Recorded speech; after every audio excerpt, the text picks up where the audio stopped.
अमेनेह बहरामी acid attack case.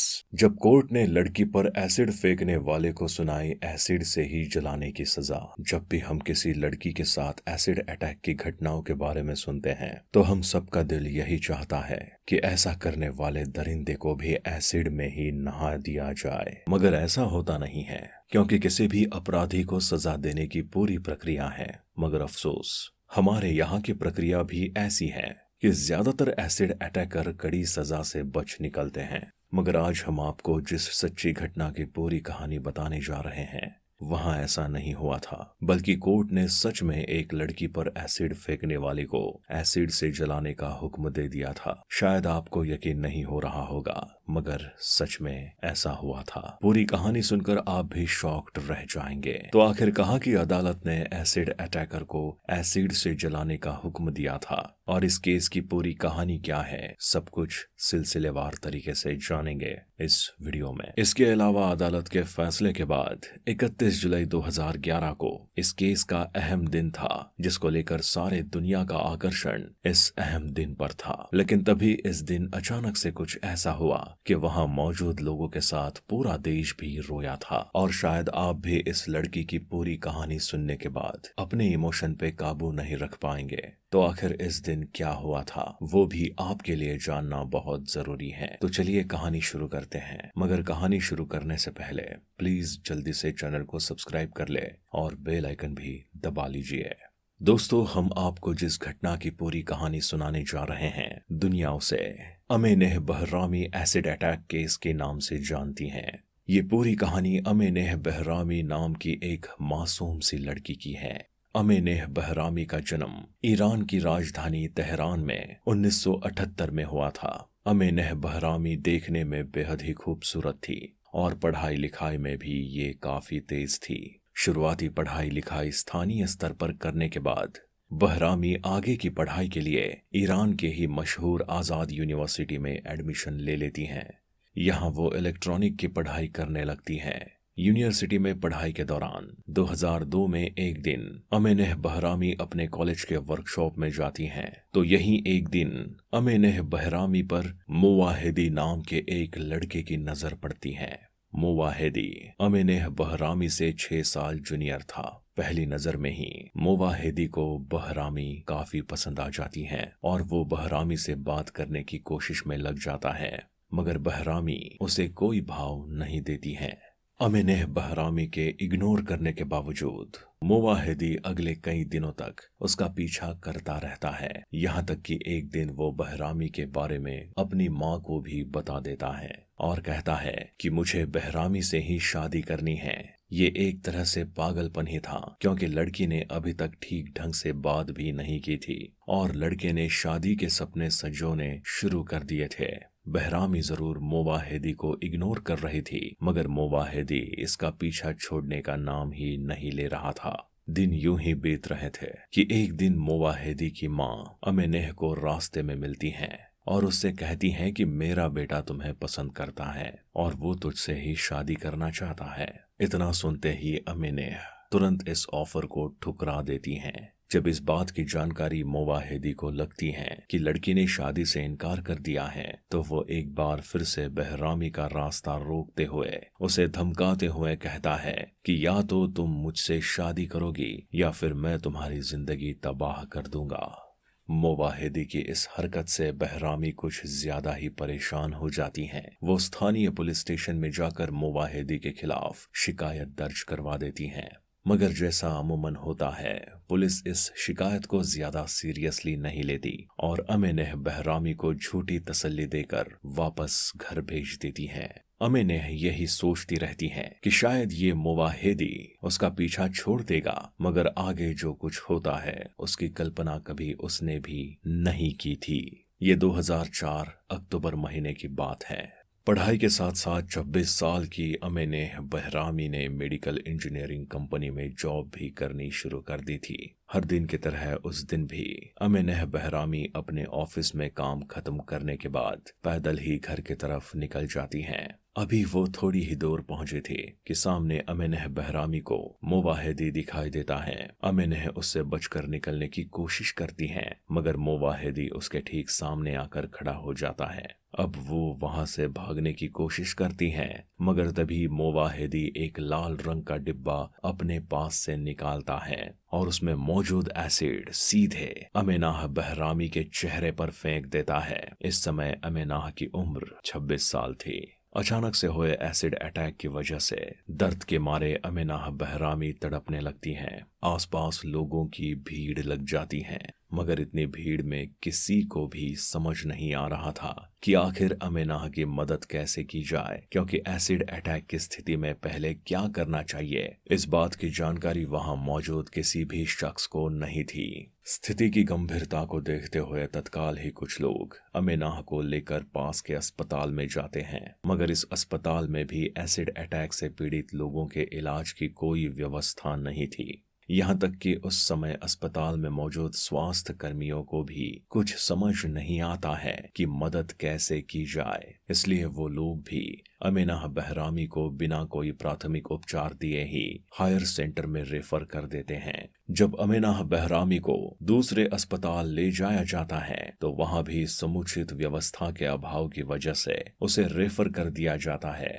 इस तरह एक के बाद एक कई अस्पताल से रेफर होते होते 5 घंटे बीत जाते हैं और अमीनाह बहरामी को किसी तरह की कोई ट्रीटमेंट नहीं मिल पाती है। हालांकि 5 घंटे बीत जाने के बाद अमीनाह बहरामी एक ऐसे अस्पताल में पहुंचने में सफल हो जाती हैं जहां एसिड अटैक से पीड़ित लोगों के इलाज की कुछ व्यवस्था थी। फाइनली 5 घंटे बाद अमीनाह बहरामी का इलाज शुरू हो गया था, मगर अफसोस इतना समय बीत जाने की वजह से अमीनाह बहरामी की स्थिति बहुत ज्यादा बुरी हो गई थी। हमले से पहले तक चांद की तरह चमकने वाली अमीनाह बहरामी का चेहरा अब बहुत ही भयानक हो गया था। जब इस एसिड अटैक की जानकारी मीडिया के जरिए आम लोगों को मिलती है तो लोगों का गुस्सा फूट पड़ता है और वो प्रशासन के खिलाफ आवाज बुलंद करने लगते हैं और जल्द से जल्द अमीनाह बहरामी पर हमला करने वाले अपराधी की गिरफ्तारी की मांग करने लगते हैं। भले ही पुलिस ने पहले अमीनाह बहरामी के कंप्लेंट को सीरियसली नहीं लिया था, मगर जब उस पर अटैक हो जाता है तो इस बार पुलिस की कई टीम एक्टिव हो जाती हैं और मोवाहिदी की तलाश में लग जाती हैं। पुलिस की ओर से बढ़े दबाव का नतीजा होता है कि कुछ ही घंटों बाद मोवाहिदी एक पुलिस स्टेशन में जाकर सरेंडर कर देता है। पुलिस मामला दर्ज करके आगे कानूनी कार्यवाही शुरू कर देती है, जबकि अमीनाह बहरामी को बेहतर इलाज के लिए और बड़े अस्पताल भेज दिया जाता है। अमीनाह बहरामी की स्थिति इतनी ज्यादा भयावह हो जाती है कि अब उसे सरकारी खर्चों पर बेहतर इलाज के लिए स्पेन भेज दिया जाता है। वहां एक के बाद एक अमीनाह की कई सर्जरी की जाती हैं। इतनी सर्जरी के बावजूद अमीनाह बहरामी के आंखों की रोशनी चली जाती है। हालांकि कुछ समय के लिए दूसरे आंख की थोड़ी रोशनी वापस आती है, मगर कुछ ही महीने बाद एक बार फिर से अमीनाह बहरामी को कुछ भी देखना हमेशा के लिए बंद हो जाता है। बस बहरामी की स्थिति कुछ बेहतर होती है तो मोवाहिदी के खिलाफ अदालती कार्यवाही शुरू हो जाती है। पुलिस द्वारा जुटाए गए सबूत तथा गवाहों के बयान के आधार पर शुरुआती सुनवाई के बाद ही कोर्ट द्वारा यह फैसला किया जाता है कि अमीनाह बहरामी पर जानलेवा एसिड अटैक करने के लिए मोवाहिदी को फांसी की सजा सुनाई जाएगी। मगर ये कोर्ट का अंतिम फैसला नहीं था। जो लोग नहीं जानते उनकी जानकारी के लिए बता दें कि एक इस्लामिक देश होने की वजह से ईरान में ज्यादातर मुकदमों का फैसला इस्लामिक शरिया कानून के हिसाब से भी किया जाता है। इस्लामिक शरिया लॉ में किसास नाम का एक प्रावधान है। इसके अंतर्गत अपराधी को कौन सी सजा दी जाए इसका फैसला पीड़ित खुद भी कर सकता है। आम भाषा में किसास को समझे तो इसका मतलब होता है बदला।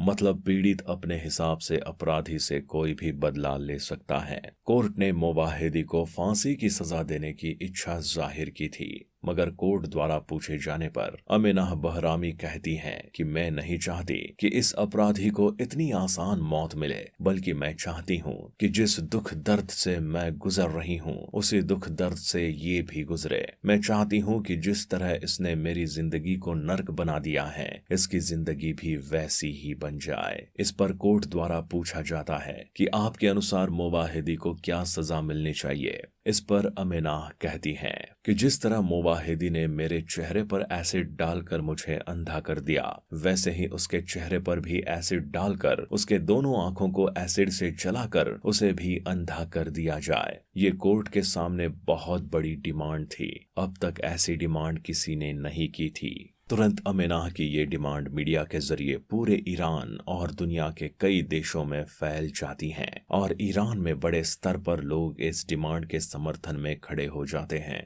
क्योंकि इस्लामिक शरिया लॉ के हिसाब से पीड़ित की मर्जी के हिसाब से अपराधी को सजा देने का प्रावधान था। इसलिए लंबी सुनवाई के बाद कोर्ट अमीना बहरामी की मांग को मान लेता है, मगर फैसला सुनाया जाता है कि एसिड मोवाहिदी की एक आंख में डाला जाएगा और उसके एक ही आंख को फोड़ा जाएगा। अमीना कोर्ट के इस फैसले से खुश नहीं होती हैं और वो निचली अदालत द्वारा सुनाए गए इस फैसले को ऊपरी अदालत में चुनौती देती हैं और वहां भी इस केस की लंबी सुनवाई चलती है। फाइनली लंबी सुनवाई के बाद 2008 में ईरान की एक अदालत द्वारा फैसला सुनाया जाता है कि मोवाहिदी की दोनों आंखों में 20 बूंद एसिड डालकर दोनों आंख फोड़ दिया जाएगा। कोर्ट के इस फैसले पर अमीना बहरामी भी अपनी सहमति देती हैं। अदालत के इस फैसले के तुरंत बाद दुनिया भर में ह्यूमन राइट्स के नाम पर काम करने वाली संस्थाएं कोर्ट के इस फैसले का विरोध करना शुरू कर देती हैं। साथ ही दुनिया के दूसरे देशों में भी अदालत के इस फैसले का विरोध शुरू हो जाता है, मगर सभी विरोधियों को दरकिनार करते हुए ईरान सरकार द्वारा फैसला लिया जाता है कि कोर्ट ने जो फैसला सुनाया है उस पर अमल किया जाएगा। हालांकि इसी बीच मोवाहिदी द्वारा इस फैसले को दूसरी अदालत में चुनौती दी जाती है, मगर कुछ महीनों के सुनवाई के बाद ही अदालत द्वारा मोवाहिदी की अपील खारिज कर दी जाती है। अब आंखों में एसिड डालने का रास्ता साफ हो गया था। कोर्ट द्वारा तय किया जाता है कि 15 अप्रैल 2009 को मोवाहिदी की आंख को एसिड से जलाकर फोड़ दिया जाएगा। इस्लामिक शरिया लॉ में ये भी प्रावधान किया गया है कि सजा कौन देगा इसका फैसला भी पीड़ित अपने हिसाब से कर सकता है। पीड़ित चाहे तो खुद भी अपने हाथों से अपने अपराधी को सजा दे सकता है या फिर अपने पसंद के किसी व्यक्ति को चुनकर उसे सजा देने का हक दे सकता है। इस केस में भी अब सवाल उठता है कि मोवाहिदी की आंख में एसिड कौन डालेगा। अमीना बहरामी अपने हाथों से ऐसा करने में असमर्थता जताती हैं, क्योंकि खुद ही उसके दोनों आंखों की रोशनी जा चुकी थी। इसलिए अमीना बहरामी अपने छोटे भाई को इस काम को अंजाम देने के लिए चुनती हैं। सब कुछ तय होने के बाद फाइनली 15 अप्रैल 2009 को तैयारियों को अंतिम रूप दिया जाने लगता है, मगर किसी कारण अचानक से प्रोग्राम बदलना पड़ता है और आंख फोड़ने की पूरी प्रक्रिया रोक दी जाती है। कुछ कारणों से अगले कई महीनों तक सजा को पूरा नहीं किया जा पाता है। हालांकि फिर तय किया जाता है कि अब 14 मई 2011 को आंख फोड़ा जाएगा, मगर इस बार भी अंतिम क्षण में फैसला बदलकर सजा की अगली तारीख मुकर्रर कर दी जाती है। अब अदालत द्वारा फैसला किया जाता है कि फाइनली 31 जुलाई 2011 को मोवाहिदी की आंखों को एसिड से जलाया जाएगा। पूरी कागजी कार्रवाई एक बार फिर से पूरी करने के बाद तय किया जाता है कि तेहरान के जुडिशरी हॉस्पिटल में आंख से एसिड डालने की प्रक्रिया को अंजाम दिया जाएगा। सब कुछ तय होने के बाद फाइनली अब तारीख आ चुका था 31 जुलाई 2011, यानी आरोपी को सजा देने का दिन। अब पूरी दुनिया की नजरें आरोपी को होने वाली सजा पे थी। अब तय फैसले के अनुसार सजा के लिए मोवाहिदी को तेहरान के जुडिशरी हॉस्पिटल में लाया जाता है और उसे बेड पर लिटा दिया जाता है। एसिड की एक बोतल अमीना बहरामी के छोटे भाई के हाथों में दे दी जाती है ताकि वो मोवाहिदी के आंखों में डाल सके। सब कुछ तय होने के बाद वहां मौजूद आला अधिकारी काउंटडाउन शुरू करते हैं। 10, 9, 8, 7, 6। अभी काउंटडाउन 6 तक ही पूरा हुआ था, तभी अचानक से एक आवाज आती है और वो आवाज थी अमीना बहरामी की। अमीना बहरामी चिल्लाते हुए कहती हैं, मैं इसे माफ करती हूँ। ये सुनते ही हर कोई शॉक्ड रह जाता है और तुरंत काउंटडाउन बंद कर दी जाती हैं। इसके बाद अमीना बहरामी जोर जोर से रोते हुए कहती हैं, मैं ये नहीं कर सकती। अगर मैं ऐसा करती हूँ तो मैं जिंदगी भर दोहरे दुख में जीती रहूंगी कि जिस तरह किसी ने मेरे आंखों की रोशनी ले ली, मैंने भी किसी के आंखों की रोशनी ले ली है। मैं जिंदगी में सुकून से नहीं रह पाऊंगी, उसे माफ कर दो। अमीना बहरामी के इतना कहते ही वहां पर मौजूद हर शख्स अपने इमोशन पर काबू नहीं कर पाता है और सभी की आंखों से आंसू आने लगते हैं। यहाँ तक कि अमीना बहरामी पर एसिड फेंकने वाला मुवाहिदी खुद ही शॉक्ड रह जाता है। उसे यकीन नहीं होता है कि अंतिम क्षणों में बहरामी ने उसे माफ कर दिया है। बहरामी के माफ करते ही जैसे ही मुवाहिदी को अधिकारियों द्वारा हॉस्पिटल के बेड से खोलकर आजाद किया जाता है, वो गिरता पड़ता अमीना बहरामी के कदमों में आ गिरता है। वो अमीना बहरामी का शुक्र अदा करने लगता है, मगर अमीना उससे कहती हैं कि तुम यहाँ से दफा हो जाओ। आज के बाद कभी अपनी जबान पर मेरा नाम मत लाना। इस तरह अमीना बहरामी द्वारा माफ किए जाने के बाद आंख फोड़ने की प्रक्रिया को वहीं पर रोक दिया जाता है और मुवाहिदी को गिरफ्तार करते हुए फिर से जेल में डाल दिया जाता है। दूसरी तरफ अमीना बहरामी के इस फैसले का स्वागत बड़े पैमाने पर पूरे ईरान में किया जाता है। लोग बहरामी की जिंदा दिली के कायल हो जाते हैं। शरिया लॉ में एक और प्रावधान है कि अगर पीड़ित चाहे तो माफी के बदले अपराधी से पैसे भी ले सकता है। इसे इंग्लिश में ब्लड मनी या फिर अरबी में दिया कहते हैं। अमीना बहरामी को भी अधिकार दिया जाता है कि वो चाहे तो माफ करने के बदले मुवाहिदी से इसकी कीमत ले सकती हैं, मगर अमीना बहरामी ब्लड मनी लेने से मना कर देती हैं। अमीना बहरामी की फाइनेंशियल कंडीशन पहले भी बहुत अच्छी नहीं थी। बीमारी के वजह से उसकी हालत और भी ज्यादा खराब हो गई थी। इस कारण ईरान सरकार द्वारा इसके इलाज का खर्चा उठाया जाता है और सरकारी खर्चे पर ही उसे कई बार स्पेन में भेजा जाता है। स्पेन में एक के बाद एक अमीना बहरामी की कुल 17 बार सर्जरी की जाती है। इतने दुख और दर्द से गुजरने के बावजूद अमीना बहरामी के आंखों की रोशनी वापस नहीं आ पाती है। आज की अमीना बहरामी बिना आंखों के अपनी जिंदगी जी रही हैं। चूंकि अमीना बहरामी ने मुवाहिदी को माफ कर दिया था, इसलिए कुछ साल तक जेल में रखने के बाद मुवाहिदी को फाइनली जेल से भी 2014 में रिहा कर दिया जाता है। भले ही इस केस में अमीना बहरामी ने अपने मुजरिम को माफ कर दिया, मगर हाल ही में ईरान में एक ऐसा दूसरा मामला भी आया जब एसिड सर्वाइवर ने एसिड अटैकर के लिए ऐसी ही आंख फोड़ने की सजा की डिमांड कोर्ट से की और कोर्ट ने इस मांग को मान भी लिया और फाइनली उसकी आंख को एसिड से जलाकर फोड़ दिया गया। क्या आप इस केस की भी कहानी सुनना चाहते हैं तो कमेंट बॉक्स में जरूर बताएं। दुनिया के कई देश ईरान में इस तरह सजा दिए जाने का विरोध करते हैं, जबकि बड़े पैमाने पर ऐसे लोग भी हैं जिनका मानना है कि अगर इस तरह से एसिड अटैकर को सजा दी जाए तो एसिड अटैक की घटनाएं कम होंगी। आपके अनुसार एसिड अटैकर को एसिड से ही जलाने की सजा देनी चाहिए या नहीं, कमेंट बॉक्स में जरूर बताएं। अगर आपको हमारी मेहनत पसंद आई हो तो इस वीडियो को लाइक करते हुए शेयर करें। अगर आपने अब तक इस चैनल को सब्सक्राइब नहीं किया तो जाने से पहले चैनल को सब्सक्राइब कर हमारी लेटेस्ट वीडियो की जानकारी के लिए बेल आइकन दबाकर नोटिफिकेशन जरूर ऑन कर ले। क्राइम की दुनिया से जुड़ी ऐसी ही कहानियों के लिए हमारे साथ जुड़े रहें। धन्यवाद।